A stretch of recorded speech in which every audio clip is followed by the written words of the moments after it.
All right. Hey, everyone. Dr. Attar here. We got a nice crew here, and I'm really glad to be doing this.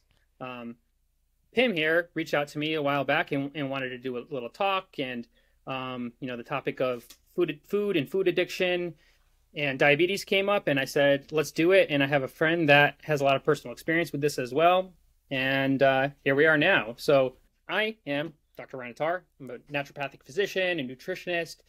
I used to be in the army. I came down with type 1 diabetes while I was in, got medically retired. I got out. I got frustrated with how diabetes is managed by any doctor that I saw, and wanted to do it better myself. And here I am now.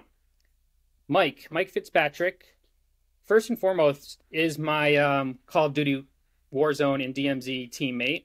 We spend way too much time playing that. But he's also a type 1 diabetic, and he's had type 1 diabetes for 25 years. 25, yep. 25. And he follows a strict low carb diet like myself to manage his blood sugars and his health.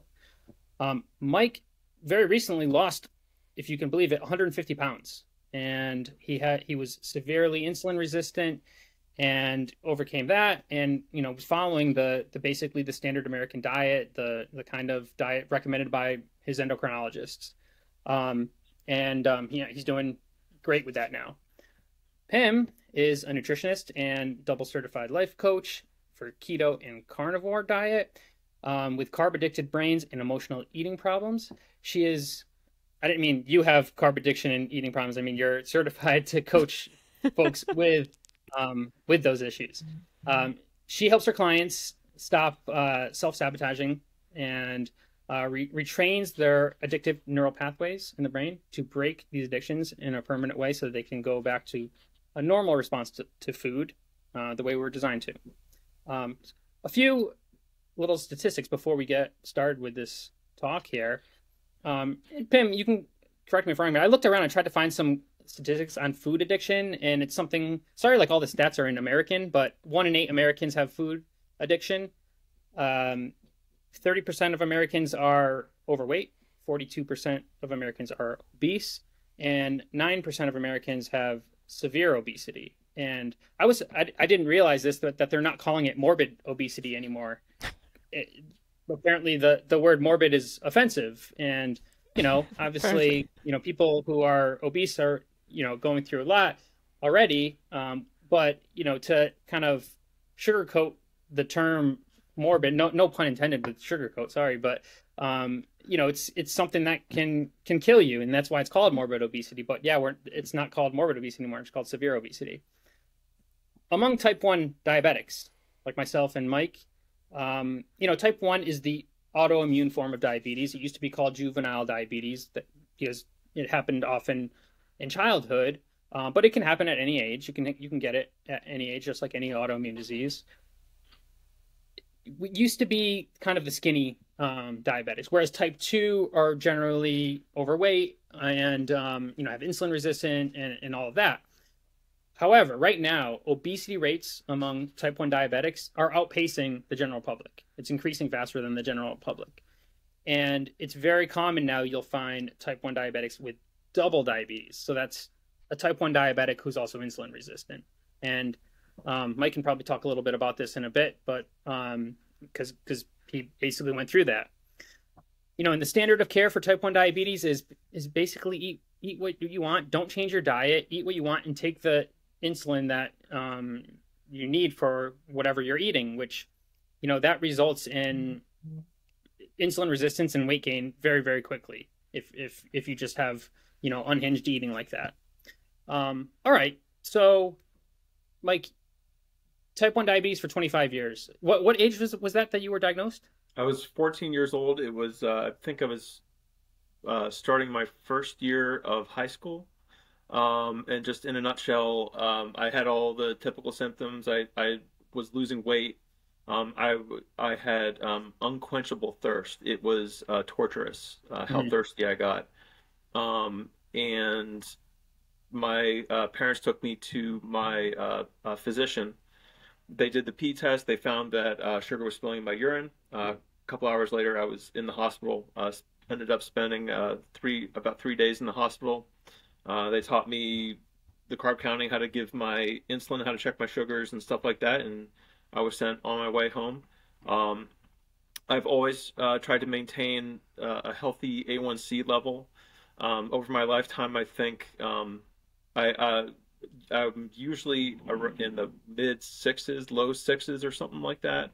But since I had my since I got healthy and I lost all the weight, I've actually been in the low fives, between 5.0 and 5.3 for the last 2.5 years, and it's been such a dramatic turnaround from that perspective, because I was getting all kinds of really bad hypos and taking a tremendous amount of insulin. Um, and Riding a it's roller funny that coaster you of blood sugars up and down exactly. every time you inject. Yep. I was taking, it's funny that you mentioned the double diabetes and the insulin resistance. Back when I was at my heaviest, I was about 400 pounds. I'm at about 225 right now. Um, I was taking about 210 units of insulin every single day. I was taking rapid acting, at least 50 units. I was slamming 50 units, Wow. just trying to do the carb counting. I get real high, then I'd slam insulin to correct and get real low. And This is my then, before and after. yep, yep. So that's me on the right. I think that's 2018. And on the left, I think that was last summer. Yep, and that's one of my transition pictures. So February 2021, February 22, and this past February. So That's impressive. yes, thank you, Ryan. But basically, stumbled into this all on my own without any help from my care team or anything like that. It was all from online anecdotes that I read on Facebook, the Type 1 Grit page, a lot of low carb groups. Yeah. I went through my phases of intermittent and extended fasting. I don't do that anymore, but I went through the keto, the high fat thing, and these days I'm really settled on kind of a very high protein, low fat, and extremely low carbohydrate diet. And so far, that's been really good for my body recomp. So, Nice. What kind of, and I know the answer is going to be zero, but like what kind of diet support have you had over these 25 years from your endocrinology team, the diabetes educators? What do they do for you? well, I mean, I've been overweight pretty much my entire life, from teenager to adulthood, after finishing college and into my 30s.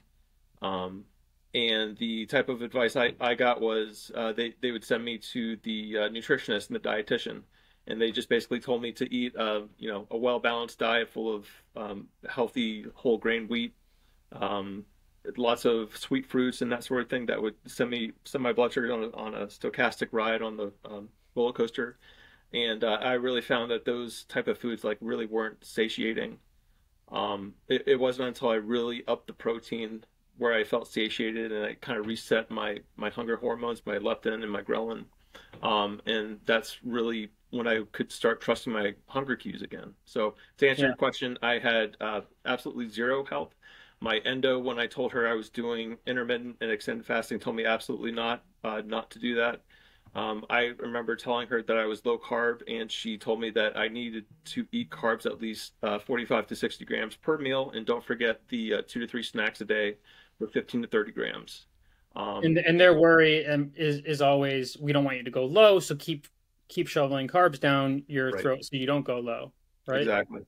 Yeah. Yep. In their mind, they want to feed the insulin. Like you take insulin in order to, or you eat the food in order to take the insulin, but you're taking the insulin in order to take the food. So if you look at it from that perspective, and you look at it from the low carb perspective, you can really slash your insulin use down, and slashing your insulin will make life so much better as a type 1. Pim, is this like resonating like clients that come to you for nutrition help? Are they like also hitting dead ends with their doctors, with their healthcare team, and nobody's giving them any answers? Both yes and no. I don't have too many diabetics, and the ones that I've had, they are actually type 2s. But they Yeah. definitely, I mean, the Or even doctors are still saying the same. just general, just people in for anything. It's probably the same deal. They haven't gotten anywhere with their doctors. Yeah, there's a lot of frustration with the advice that they're giving, and that's how they get into the low carb, usually carnivore space anyway, because they're so Mhm. effed off with their doctors that they just like, well, I need to find a solution, and then they find carnivore, and they're like, this is really working if I can just stick with it. And that's where I come in. That's Yeah. why they seek out my help, because they can't stick with it. They just feel like, how am I going to do this? I want to do this diet, but I can't. And I can't ask anyone because the doctor will just say that it's crazy, it's going to make you sick, it's going to give you a heart attack, whatever the bullshit that they're telling you. And they Yeah. don't get anywhere. And no one understands where they're coming from and why they want to do it. So, yeah, I think that's the Yeah. And general there, and goal, whatever it. Go on. there's always this mantra among kind of just traditional doctors of like everything in moderation, and yeah, you don't, no need for these extreme diets, everything in moderation, but it doesn't work. It doesn't work for almost anyone, and that's why obesity rates are skyrocketing, because that no, moderation does not work, and you need to eat foods that are satiating and don't cause you to want to gorge on snacks and a couple hours later after the meal. Yes. Um, I think the That's a problem really is good that food it's not drive. food. It's yeah, not. that too. It's Exactly. like having a pile of shit and injecting some vitamins and minerals into it and saying that it's nutritious for you. It doesn't work because it's not proper human nutrition. We shouldn't treat it as Right. if it is. Mike, did your doctors ever mention insulin resistance or even like obesity to you? No. My endo actually wanted me to get bariatric surgery. So I started going that route. And I remember, doing webinars with the surgeon. This was at the height of COVID and everything. So they weren't letting new patients in. Um, and they were going over the diet and everything like that. Like they wanted you on a 1,200 calorie diet, and I just saw all these, all the other patients that they were just so hopeless. Um, and fortunately, insurance required us to wait 6 months. And in those 6 months, that's kind of when things changed for me.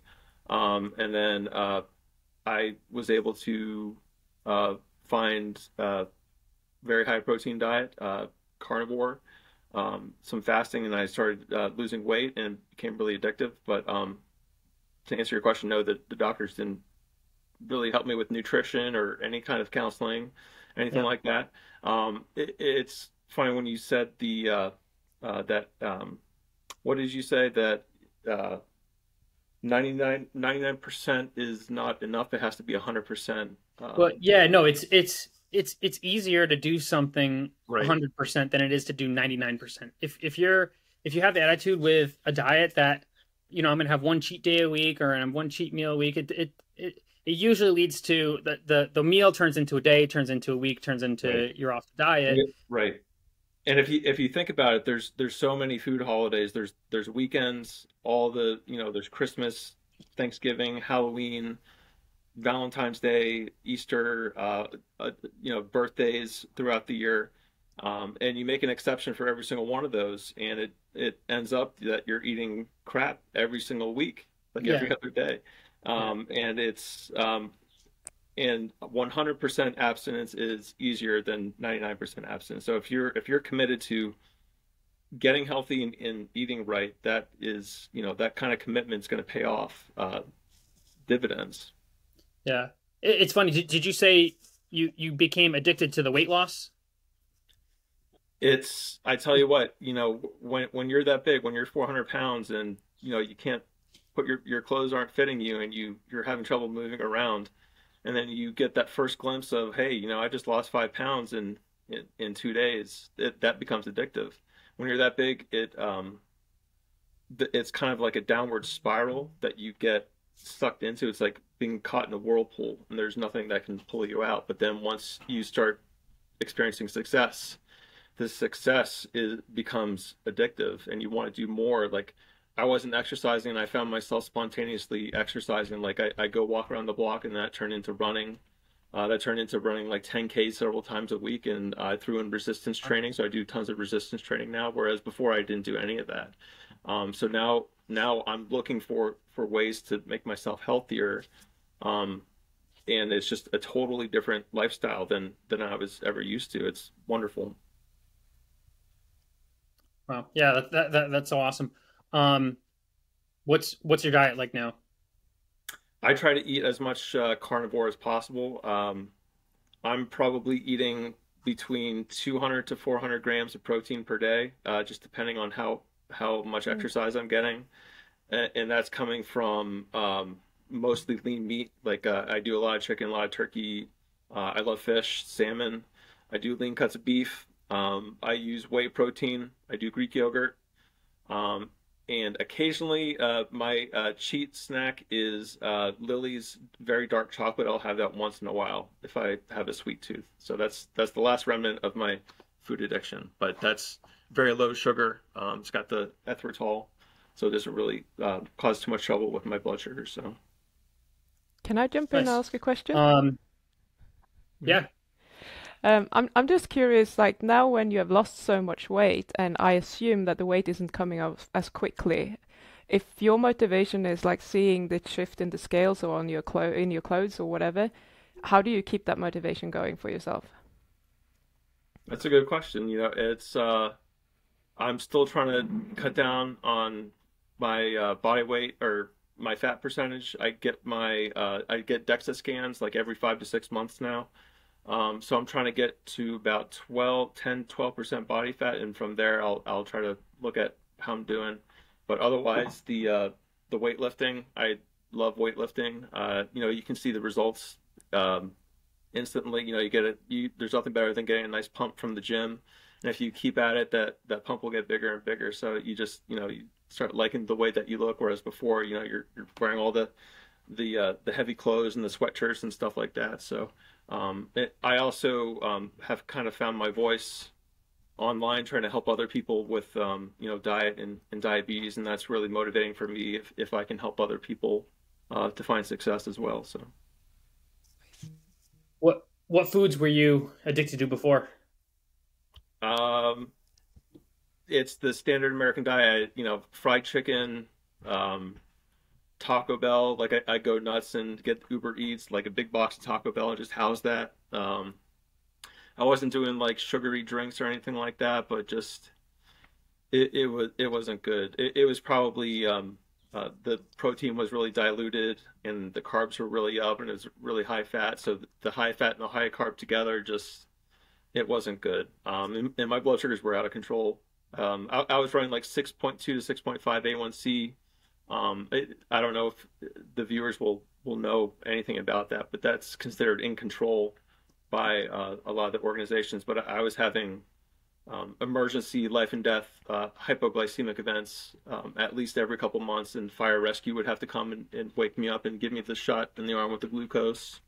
I was having seizures a lot during the night just because I was taking so much glucose, and it was because of the food that I was eating.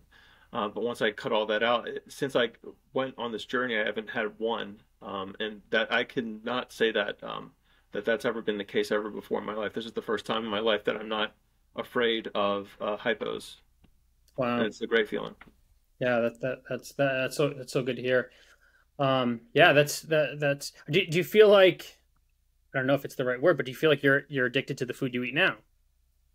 No, I don't think so. I the way I view food now is that I look at like a macro content and I make sure that I'm getting enough protein. I kind of live by the adage that I found uh, carbs are a limit, protein is a goal, and fat is a lever. So I kind of look at food through that lens: is how's it going to fuel my body? How am I going to eat to rebuild my body after lifting? And I'm not really eating for the hedonistic foods that will cause you to, you know, binge and overeat, like the high fat and the high carb together. Um, I think eating this way kind of, like I said earlier, it kind of resets your hunger hormones and you get in touch. You can naturally eat until you're full, and that'll keep you at a constant weight. So. Nice. So you're kind of just like liberated from, food controlling your life, and you're just, using it to fuel yourself. And of course, that's not to say that low carb diet isn't enjoyable too. So, there's awesome food we can eat, and I really enjoy all the food I eat. And Right. um, But if someone brings a box of donuts to the office, I don't have an overwhelming urge to eat yeah, or to snack throughout the day. It's funny when you switch to this way of eating, you pick up on all the cues of all the junk food, how junk food is interspersed into our lives, and just how addicting it can be just because it's everywhere. It's in the commercials, it's in the workplace, it's at home, it's at school if you're going to school. And once you start eating this way, you kind of wake up, and you see it for what it is. nice. I imagine this is what you see in your clients as well, Pim, the transformation with that relationship with food.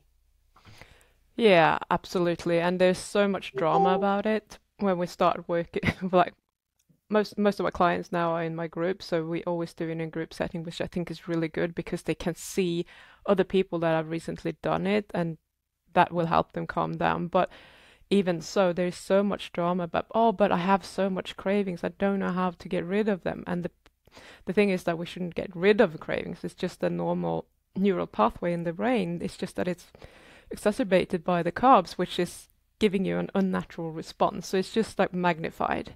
We still want to have those pathways, otherwise we would never want to eat. Yeah. But we need to be okay with just having that. But it's like we forget. And the drama comes back and it's like, oh, but when I do this and I can't resist it and the food is calling to me and God knows, I don't know how many voices those foods have, but they're apparently talking to people and they're forcing them to eat them. And I don't know everything that's going on. I just know when I was there myself, it was like this pull to always go and get it. And almost like a panic when it wasn't around. Like, oh, I need to go and get something in case I get cravings so that I have it when I get those cravings. And that's never worked. That has never worked for me, and it's not going to work for anyone who has any type of food addiction because when it's around, it's going to go down. It's not going to just sit there and wait for days. That's never going to happen. So, yeah, I think it's a universal thing. And you said you gave me a number. I can't remember exactly what the number was with how many people are actually carb or food addicted. I think that One number in is, eight. Yeah. yeah, I think it's so much more than that. Because if you ask any person who says, I'm not addicted to food, or you say, cut out the bread, they're going to be like, Yeah. oh no, Yeah. can't do it. What Yeah. does that tell you? Yeah. And yeah, and even things that are people think are benign and even healthy, like, oh, I need my bowl of oatmeal in the morning. I need my yeah, whatever. It's yeah, there people are addicted to a lot of these foods and they don't realize that that addiction is there. Yeah. One Yeah. thing I always kind of compare because you guys had mentioned um how the food kind of like the high carb food makes you want to refuel and refeed after. And if you were to have a breakfast of, let's say, a big ham and cheese omelet, and if it's big enough, you might not even finish it. You're full, Yeah. and you eat that. The morning rolls on, lunch comes around. You might not even be hungry for lunch. Somebody asks you, "What do you want for lunch?" I had that big omelet. I'm still full, right? Now, put that aside and let's have a bowl of Trix for breakfast. Sugary kids cereal. It's funny because Mike and I have had some Twitter things involving Trix.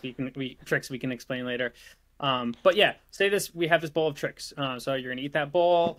You pour some more cereal in the bowl. You eat that. You drink all that sugary milk after.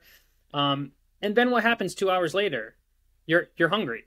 You want a snack. You grab, even if it's something healthy, you grab an apple or whatever.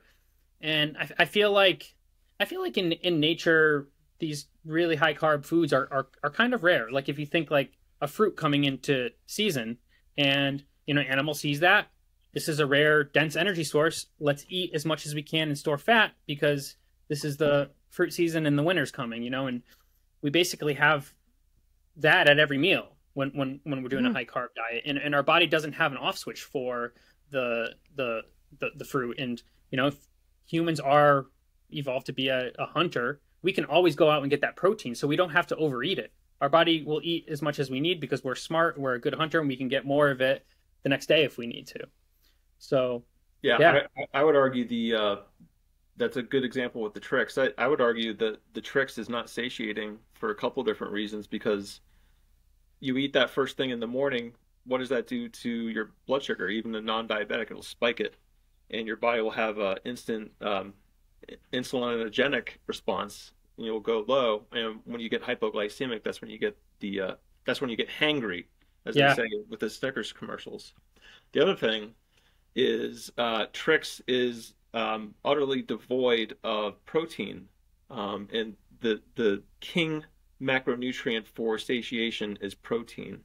And the other example you gave with the eggs and the ham, that's chock full of protein. That will keep you full for the rest of the day. But if you're filling up on junk carbs, you're not getting enough protein, and that's why you're going to get hungry later. yeah, yep. And not that it would make it better, but like I don't think most people don't even put real milk in their cereal anymore. It's oat Right. milk or soy milk or something Soy or milk. something else like that. And like oat milk's gonna have like very little protein in it too, so it's even less protein. Um, yeah. So should we talk about the Dr. Tricks? Go for it. I'm curious. So um, Mike and I do a lot of we can call it advocacy on Twitter.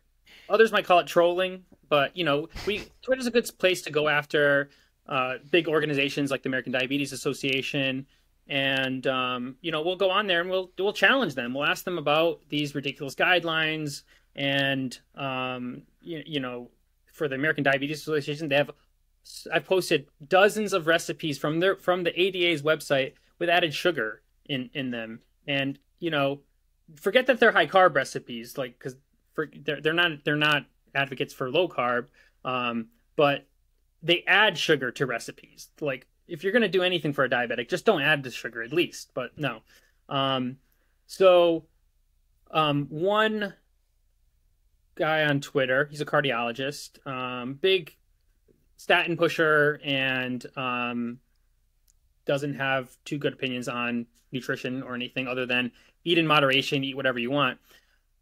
Somebody was questioning like the motives behind like the organizations like the American Heart Association and medical schools that teach cardiologists and what have you. Is there money behind it? Or they get whatever? And I'm not a conspiracy type person, but okay, is there or is there not? And he was like, absolutely not. You're crazy. It's all about science, right? So I posted this picture. Let me show you Now I'm getting in that excited before I thread. even see it. So these are a bunch of sugary kid cereals that have the American Heart Association's logo on them. And I'm like, if they're not paid off, if whoever makes these, General Mills or whoever makes these cereals, if they're not kind of paying the American Heart Association to get their logo on there, then what is it? It's science that's saying these cereals are heart healthy. Like that's ridiculous. And his reply, this is Dr. Tricks here. Where is he? Oh, did I lose it? Let me find his tweet. His reply was, "What's wrong with Tricks?" Here it is. I think he Can't also make this up. said, "What's wrong with sugar?" too. Like he was Yeah, defending and, and, sugar. and like everyone on Twitter was going after him. Like, are you serious? What's wrong with Tricks? Yeah, there is. What? Why? Yeah. Why would Tricks be unhealthy? It's just a food. And I was like, it's a high sugar kids junk cereal. And then he said, "What's wrong with sugar?" And basically, he keeps going back to everything in moderation. You can lose weight eating Donuts. Twinkies. You can lose weight eating jelly donuts. Hmm. I And mean, you yeah, can. sure, you can put anyone in a caloric restriction and starve them on eating anything. But exactly what we're talking about, you're not going to overcome these urges to overeat these bad foods if you're doing that. And You're if just gonna feel somebody's awful. eating trick, yeah. if someone's if someone's healthy and having tricks in part of their diet, the tricks aren't the healthy part of their diet. You know, they're and it's going to catch up to them eventually. But yeah, this guy kept doubling down on that, and I mean, it seems like this wouldn't be a controversial thing. It seems like you should just say, yeah, that logo shouldn't be on there. That those aren't healthy. Yeah. End of story. I don't know why he can't say that. And actually, the logo is not on those boxes anymore. In 2018, I posted that same thing on Twitter, and I tagged the American Heart Association, and they replied, and they said, "You'll be happy to know that for over a decade, we have not had that logo on those cereals." And I'm like, so I replied, so in 2008. You didn't know that Trix cereal was unhealthy? Like who was doing your nutrition research? You know, like what? Of course, they didn't reply to that one, but yeah, that's kind of what people are dealing with food and doctors. It's terrible. There's all kinds of doctors and organizations out there that push that same kind of stuff, and it's just we respectfully push back in the most ridiculous of circumstances, like Dr. Trix there. Yeah. It's just but, awesome. I mean, you were talking about ADA before, and as you say, they're just promoting anything with carbs in as long as there isn't a lot of fat in it, it seems, to me anyway, unless that has changed very recently. You will see sometimes low carb recipes from the ADA and low carb stuff, but it's also low fat too. And it's like, yeah, you got to get your energy macros somewhere. So like if you're cutting out the carb, you have to have fat, and yeah, they won't do even moderate amounts of fat. Yeah, and under eating is always going to create cravings because you're hungry, and what are you going to go to when your body is feeling like I don't have enough energy? It's always going to crave carbs first. That's also universal because that's going to give you energy the quickest, so you're going to crave it, no matter whether you are addicted or not. It's just going to happen. Yeah, and I mentioned this before.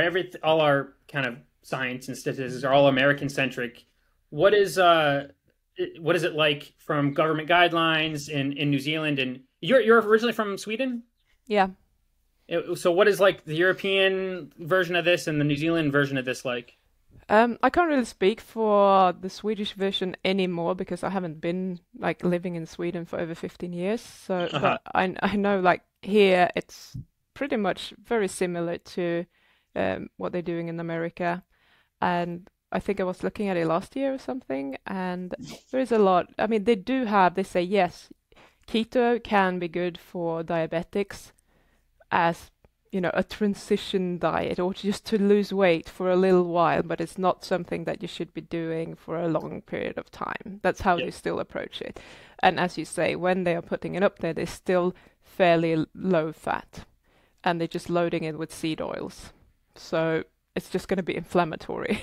Yeah. So it's carbs and seed oils, and it's just a recipe for disaster. And, you know, if you have a pancreatic problem, it's just going to create even more inflammation there and probably make your type 2 diabetes worse if you're type 2 diabetic. And I don't really understand how they can get away with it when there is so much research pretty much telling you to do the opposite. Yeah, and people don't see it. They have a problem saying, "Oops, we were wrong," I think. Yeah, probably. I want to say, and this is like for years now, Sweden was one of the only governments that actually has said a low carb diet is okay. I don't know the details of it, but I know there was something like that with Sweden. Possibly. I mean, when I lived there, like LCHF was big, low carb, high fat. But people wouldn't talk about it as keto or Atkins, so it was just LCHF. And it was actually quite big, and it was an acceptable diet. You could go out and people would have LCHF meals on the menus, etc. But from what I've heard now, like vegetarian is huge and has been for several years in Sweden, and people are kind of looking a bit sideways at people doing keto. So I think it has changed since I was there. Please correct me if I'm wrong, but that's not a good thing. And it doesn't surprise me because Swedes are, I don't know if you heard it before, but they don't want to argue with anyone. They just want to go along and want to be the peacemakers and just do the right thing for everyone. And if we are being indoctrinated that, a vegetarian diet is the best for our society and it's best for your health and it's best for, climate change and all of the things, yeah, that makes us a really good nation because Yeah. we want to be vegetarians. And then they will just promote that because it looks good on the outside and we think that it's going to do the right thing. And that's the typical Swedish mentality, I think. So it wouldn't surprise me. Huh. And I was going to Google it right now, but I know New Zealand has a really high obesity rate too. It's close to the USA, I think, right? Probably. And I think it's mostly in, the Maori population because as many like tribal populations, they haven't had the same time to adapt to this way of eating, so they just have different genes, so they get obese very, very quickly when they are over consuming carbs and kind of to a different degree than Caucasians usually do. Right, right. Yeah. All right. Why don't we can kind of wrap this up, but why don't we go around and everyone give their best tip for overcoming food addiction? Mike, you want to go? Yeah, I'll just say the way I got healthy was keeping an open mind, questioning authority, and standing up for yourself always. And don't be afraid to admit when you're wrong. I've been wrong many times on my journey, and do what works for you and try to do your best to stand up for and help others. Nice. Pim? Um, I think that if you feel like you are addicted to any type of food, whatever that food is, there is something that you can do, and it's always connected to your emotions. So when Mike was saying that, yeah, I started eating this way and I don't have cravings anymore, that's awesome for you. That never worked for me. And I know that for many carnivores, they just they want to pull their hair out because they don't know what's wrong with them when they eat a diet that is not promoting any excess insulin, they don't get the blood sugar spikes, and they still have the cravings. Then it's always coming back to being some sort of emotional eating. And that can stem from anything like childhood trauma or whatever. But if you can deal with the emotional part and just allow yourself to start feeling those cravings and move through them, then you can start retraining your brain to not do that. So I'm going to have a free basic course that I'm going to put out soon. Probably, I don't know when Nice. you're going to air this, but that it's going to be done in the next week or so. So they All can right. just hook up with me and get that one. So I'll teach you how to actually sit through the cravings so that it doesn't sound like just woo woo. It's actually quite easy to do, and it's just brain science. It's biology. Nice, nice. I will say just a very easy and quick and practical tip. Just eat more. Focus on protein. Focus on protein. And yeah, that can help you out a lot. All right. Thank you guys. I think this was a really awesome conversation and really great talking to you both. Pim, why don't you tell us everyone where they can find you? Your YouTube channel is great, by the way, and I highly recommend people subscribe to it. You have some great you put out great information and have great talks there. So why don't you tell people how they can get a hold of you? Yeah, I think the best place to actually go is to my YouTube channel, just Pim Jansson, JanSSON, not Johnson or Okay. something. I'll put it up on the screen. Yeah, because there in every video you will just find a link to everything. But I do have a Facebook community. You will find also a little button up there. You can join it, and we do Zoom hangouts and stuff like that in there. Just people who are struggling with actually sticking with a low carb or a keto carnivore diet. So I would just go to YouTube first. You'll find everything there. It's easy to find. Nice. And Mike, I imagine people can find you on Twitter if they want to say hello. Yep, at it is Mike Fitz. All right, I'll put you on there. Try to be nice if they reach out to you, Mike. All the time. And I wanted to come up with a graphic or something because I want to have a little badge because I want to crown you. I want to crown you the first, and I'm going to do this in other videos, but I'm going to crown you as an insulin influencer. I love it. Fun, but yeah, you're the first insulin influencer. I love it. Yeah, great. And I just wanted to show one thing too. If you notice, I'm kind of sweating a little bit. It's because I have chickens right here, Oh, baby chickens. Oh, And and there's a heat lamp. There's a heat lamp on them, and so it's like 90 degrees in this room. Yep. Ryan's cutting the middleman out.